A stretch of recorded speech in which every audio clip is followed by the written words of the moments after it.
The title character of Ellen Foster is a headstrong 11-year-old girl who suffers much abuse in her young life. She is sexually abused by her alcoholic father, and, as he is unemployed and very seldom at home, she must adopt all household responsibilities, such as paying bills, shopping, and cooking.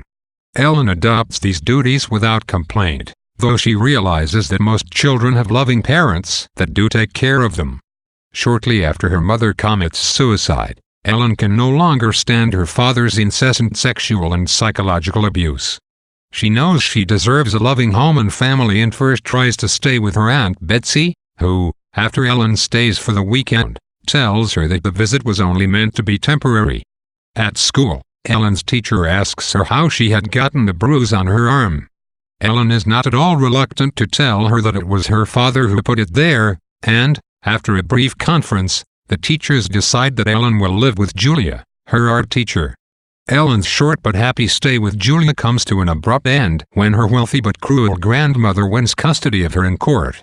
Ellen is extraordinarily precocious and understands that her grandmother's cruelty is a means to get revenge on her father, whom her grandmother despises. Ellen's stay with her grandmother highlights her cute self-awareness and her will to survive despite the worst odds. Her grandmother is constantly reminding Ellen of how much she is like her evil father, which scares Ellen into questioning her body and her character. Very seldom does her grandmother speak to her, except to berate her about her likeness to her father.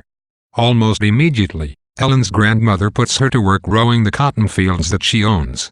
It is there that she meets Mavis, a kind-hearted, black field worker who helps her to learn that it is character, not skin color, that is important in a person. Ellen also learns this lesson from Starletta, her black best friend. However cruel her grandmother is, Ellen still cares for her with the utmost tenderness when she falls ill.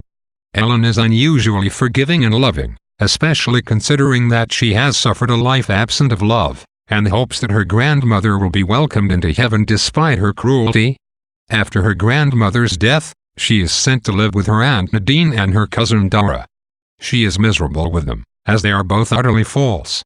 They pretend to be wealthy and successful, and they are condescending to Ellen for coming from an impoverished background. She cannot tolerate their falsity, as she is an honest, matter-of-fact character. Never once does she sugarcoat her story to make herself seem better than she is. She simply says what she sees and what she feels. Throughout her hardship, she is determined to find a home and family to love her and is confident that, somewhere, one exists. Upon first sight of her new mama, Ellen knows she will be the one to take her in and love her, which she eventually does when, after being kicked out of Nadine's house on Christmas Day, she bravely walks across town, knocks on her new mama's door, and asks her if she will care for her.